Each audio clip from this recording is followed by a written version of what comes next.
हमारे साथ राष्ट्रीय प्रवक्ता बीजेपी के मनोज यादव जी हैं। मनोज जी, जिस तरह से गुजरात में और हिमाचल में बीजेपी को बढ़त मिली है, क्या कहेंगे? देखिए, भारतीय जनता पार्टी को जो जनादेश दिया है, जो जनता ने समर्थन दिया है और जनता लगातार हमें आशीर्वाद दे रही है, उसका एक ही कारण है कि माननीय नरेंद्र मोदी जी का नेतृत्व है और लगातार गरीब कल्याण के लिए और विकास के लिए जो काम किए जा रहे हैं, परिवारवाद, वंशवाद, भ्रष्टाचार से इतर जो राजनीति की जा रही है, विकास की जो राजनीति की जा रही है, उस पर एक तरह से मोहर है। कांग्रेस आरोप लगा रही है कि ईवीएम के साथ छेड़छाड़ की गई है। अभी हम कांग्रेस दफ्तर से ही आ रहे हैं। तो मुझे बताइए कि अगर ईवीएम के साथ में छेड़छाड़ की गई है तो ये रुझान जो आ रहे हैं हिमाचल में, वो ऐसा उनकी तरफ झुके हुए क्यों दिखाई देते हैं? या जिस तरह से पिछले पंजाब के चुनाव में आम आदमी पार्टी की सरकार क्यों बनी? लेकिन ये हार का ठीकरा ईवीएम पे फोड़ना, हार का ठीकरा चुनाव आयोग पर फोड़ना, हार का ठीकरा मीडिया पर फोड़ना, ये सब कांग्रेस पार्टी बंद करे। जो कांग्रेस पार्टी ज़मीन पर नहीं उतरती है, इसी के बंद कमरों में बैठकर बड़ी बड़ी बातें करते हैं, ट्विटर जीवी हो गई है, जो फेसबुक जीवी हो गई है, और अंत में ये लोग कुंठा जीवी हो गए हैं। ये कुंठा जीवी प्राणी है।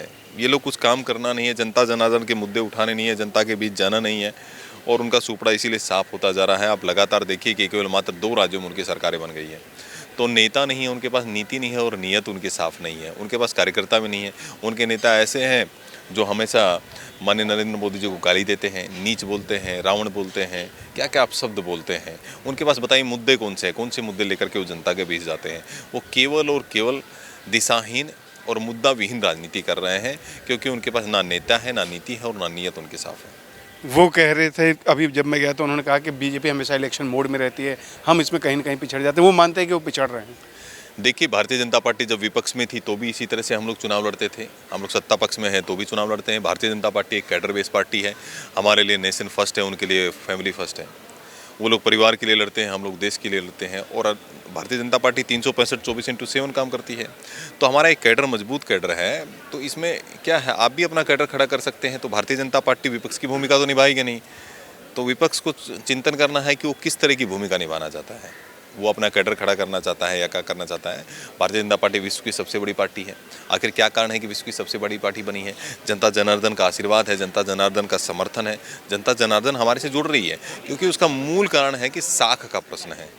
कि भारतीय जनता पार्टी की साख बहुत मजबूत है। इनकी क्रेडिबिलिटी गिर चुकी है, इनकी साख गिर चुकी है। मनोज जी, मैं दिल्ली में जब इलेक्शन कवर कर रहा था, हालांकि एमसीडी को छोटा इलेक्शन माना जाता है, लेकिन बीजेपी उसको हर तरह से उसी तरह लड़ती है जैसे वो लोकसभा की लड़ती है।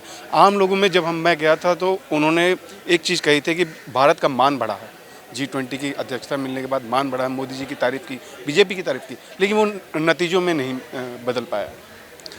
देखिए, माननीय नरेंद्र मोदी जी ने देश का मान बढ़ाया है। चाहे यूक्रेन रशिया युद्ध हो, जब उनके कहने मात्र से वहाँ से हमारे 20,000 विद्यार्थी वहाँ से निकाले जाते हैं। नरेंद्र मोदी जी के नेतृत्व में आज हम लोग हमारे देश की ग्लोबल छवि बनी है। और आज G20 की अध्यक्षता न केवल भारत के लिए, माननीय मात्र नरेंद्र मोदी जी के लिए नहीं, न केवल भारत के लिए, अभी तो इस देश के प्रत्येक नागरिक के लिए गर्व का पल है। गौरव करना चाहिए हमें कि हम G20 देशों की अध्यक्षता कर रहे हैं। हम विश्व जो है सुपर पावर की तरफ बढ़ने की तरफ आगे बढ़ रहा है भारत। लेकिन मैं सवाल उठाना चाहता हूं कि बार बार नरेंद्र मोदी जी की साख को ऊपर बट्टा लगाने का जो काम करते हैं, मैं उनसे पूछना चाहता हूं 2014 के बाद से कितने चुनाव उन्होंने जीते हैं? राहुल गांधी पर सवाल या निशान क्यों नहीं उठता है? क्या नरेंद्र मोदी जी यहाँ पर प्रचार करने आए? क्या अमित शाह जी यहाँ प्रचार करने आए? ये एक स्थानीय स्तर का चुनाव था और भारतीय जनता पार्टी ने बहुत अच्छा काम किया है, बहुत अच्छी परफॉर्मेंस है। जनता जनार्दन ने भी हमें आशीर्वाद दिया कि आप पे अभी भी हम विश्वास रखते हैं। यही कारण है कि हम 104 सीटें लेकर के आए। अन्यथा क्या था, इन्होंने तो प्रोपेगेंडा रचा कि हम 230 सीटें लेकर के आएंगे, एमसीडी में सुपड़ा साफ होने वाला है, ये इस तरह का नैरेटिव चलाने का काम किया गया। तो वहाँ पर भी हमें अच्छी जिम्मेदारी मिली है। अगर विपक्ष के रूप में रहने की भी जिम्मेदारी मिली है तो सच्चे प्रहरी के रूप में हम सकारात्मक विपक्ष की भूमिका निभाएंगे। शीतकालीन सत्र में मल्लिकार्जुन खड़गे ने आरोप लगाया है कि विपक्ष के नेताओं को सभी समितियों से बाहर कर दिया गया है। देखिए, आरोप लगाना, झूठ बोल करके भाग जाना, फिर झूठ बोल करके माफ़ी मांगना सर्वोच्च न्यायालय में इनके राहुल गांधी जी करते हैं। और इस तरह के अनर्गल बातें करना, अधीर रंजन चौधरी जी और मल्लिकार्जुन खड़गे जी ये प्रोपेगेंडा चलाते हैं। जब सदन में हम लोग महंगाई पर चर्चा करते हैं तो महंगाई पे ये लोग बैठते नहीं हैं, सदन छोड़ करके भाग जाते हैं। ये लोग ट्विटर खेलते हैं और इसके अलावा कुछ नहीं। ये मीडिया में कुछ बाइट देने के लिए, स्टंट करने के लिए सब इस तरह के करते हैं। लेकिन मल्लिकार्जुन खड़गे जी को मैं बोलना चाहूँगा, मल्लिकार्जुन खड़गे जी आप अध्यक्ष बने हैं, कम से कम एक अच्छी भूमिका निभाइए अध्यक्ष के रूप में और संसद के शीतकालीन सत्र को सुचारू रूप से चलाएं।